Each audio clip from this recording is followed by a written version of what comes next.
We've got about an hour to go before Peter Dutton will get to his feet.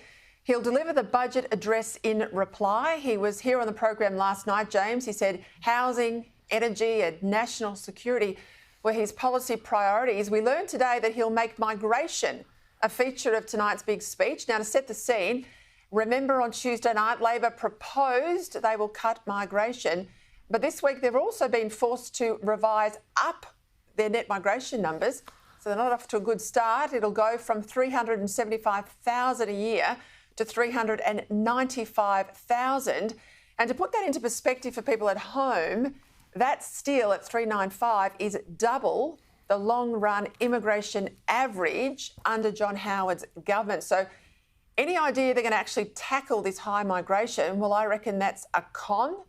The word tonight is that Dutton could well pledge to slash migration down as low as 160,000. Putting aside COVID, we haven't seen 160,000 people since 2005. I tell you, James, it would be one hell of an election battle if where this takes us.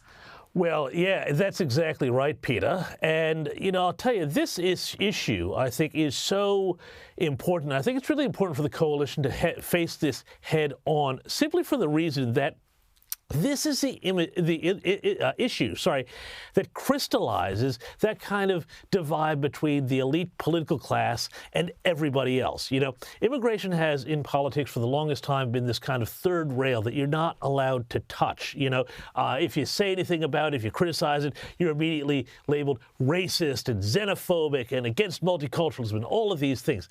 And so Peter Dutton has this really big challenge ahead of him to thread this sort of needle here, because it does, you know, every economist now who's serious about this does acknowledge that this pushes up housing, and it takes a lot longer to build houses than it does to bring in and approve visas and migrants. So, you know, there's that gap.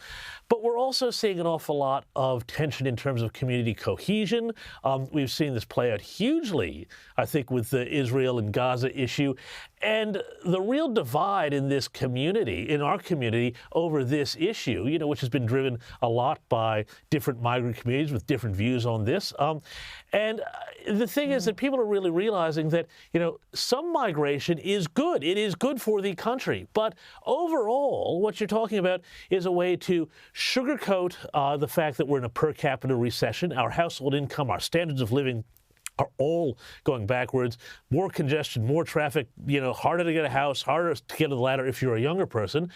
These are all big issues that Peter Dutton can crystallize if he comes up with a number, sticks to it, and points out the fact that this cap on students, you know, that they're talking about, it's not even a real cap. It's just the minister can sign it if he wants to, but it's not even in the law. So there's a lot of opportunity here, I think, for the coalition to, I think, divide, to get those people who are not represented by the political class and the elite and the media that say immigration is uniformly good and we should go as absolutely maximalist on it as we can, and say, no, we need to think about this in a more considered way.